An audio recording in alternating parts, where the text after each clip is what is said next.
అన్నా మనం ఒక షార్ట్ పెట్టాం కదా, గుడ్డోడు ఇంట్లో చెవిటోడు దొంగతనం చేస్తే మోగోడు ఎలా చెప్తుడు అదే పెట్టాం కదన్నా. దాని ఆన్సర్ ఏందన్నా? చెడు మాట్లాడొద్దు, చెడు వినొద్దు, చెడు చూడొద్దు అనే 3 కోతుల్ని యెషయా గ్రంథం 33వ అధ్యాయము 15వ వచనం నుండి చెప్పబడ్డాయి. సేమ్ అలాగే ఇక్కడ చెవిటివాడు, గుడ్డివాడు, మోగవాడు అనబడుతున్న వాళ్ళు నిజమైన వ్యక్తులు కాదు గాని అలంకార రూపకంగా, ఉపమాన రూపకంగా చెప్పబడ్డారు. ఇక్కడ గుడ్డివాడుగా ఉన్నది విశ్వాసిగా పిలువబడుతున్న ఒక క్రైస్తవుడు. నీ వాక్యము నా పాదములకు దీపమును, నా త్రోవకు వెలుగునై ఉన్నది అనబడుతున్న గొప్ప బైబిల్ గ్రంథాన్ని పక్కనే అందుబాటులో ఉంచుకొని కూడా బైబిల్ తీసి చదవకుండా, వాక్యాన్ని ఎరగకుండా క్రీస్తు విరోధులు సేవకుడి స్థానంలో వచ్చి వాళ్ళని మోసం చేస్తూ వాళ్ళ ధనాన్ని, కష్టార్జితాన్ని, ముఖ్యంగా వాళ్ళ రక్షణను దోచుకుంటున్నా గానీ గ్రహించలేని స్థితిలో గుడ్డివారిగానే మిగిలిపోతున్నారు క్రైస్తవ విశ్వాసులు. వాళ్ళ మనోనేత్రాలు మూయబడే ఉన్నాయి. ఇంకా వాళ్ళ సమయాన్ని అంతా కూడా పనికిరాని విషయాల మీదే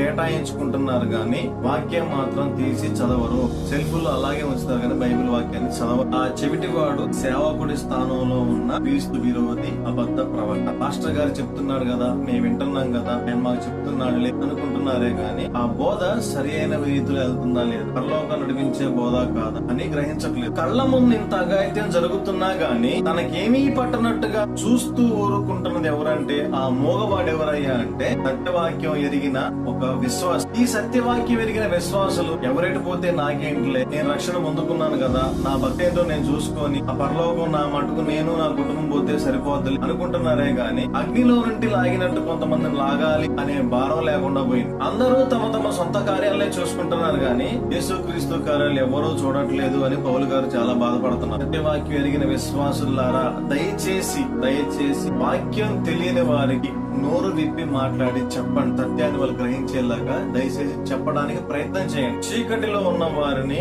వెలుగులోకి నడిపించుదాం. ఆశ్చర్యకరమైన వెలుగులోకి నడిపించాలి. మనం మేలైనది చేయనెరిగి అలా చేయని వాడికి పాపం కలుగు.